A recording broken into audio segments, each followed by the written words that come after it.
శ్రీ విశ్వనాథ్ కాశీఖండం 7వ అధ్యాయం శివశర్మ సప్తపురి మోక్షయాత్రలో కాంచీపురం దేవాలయంలో ఉన్నటువంటి ఏకాంబరేశ్వర్ మహాదేవ్ అనగా ఒక మామిడి చెట్టు క్రింద ఉన్నటువంటి మహాదేవుడు అని అర్థం. ఆ మామిడి చెట్టుకి 4 కొమ్మలు కలవు.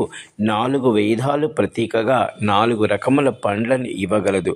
సంతానం లేని దంపతులు ఈ మామిడి పండ్లను సేవించినట్లయితే చక్కటి సంతానము కలుగుతారు అనేది పురాణ వాక్కు. కాంచీపురంలో ఏకాంబరేశ్వర్ మహాదేవుని కొరకు కామాక్షిదేవి తపస్సు చేసినట్లుగా తపో కామాక్షిదేవిని కూడా దర్శించవచ్చు. ఈ కాంచీపురంలో 108 దివ్య వైష్ణవ దేవాలయాలలో ఒకటైనటువంటి విష్ణు భగవానుని తిరునీలదంగ్ తుండం అని పిలుస్తారు. అనగా కాంచీపురంలో పార్వతీదేవి మామిడి వృక్షం కింద శివుని కొరకు తపస్సు చేయగా శివుడు పార్వతీదేవిని పరీక్షింపదలిచినాడు. అందులో భాగముగా అగ్నిని దేవుణ్ణి పంపడం, పార్వతీమాత విష్ణువును ప్రార్థించగా విష్ణు సైతం అక్కడ పార్వతీమాతకు సహాయం చేయడం జరిగింది.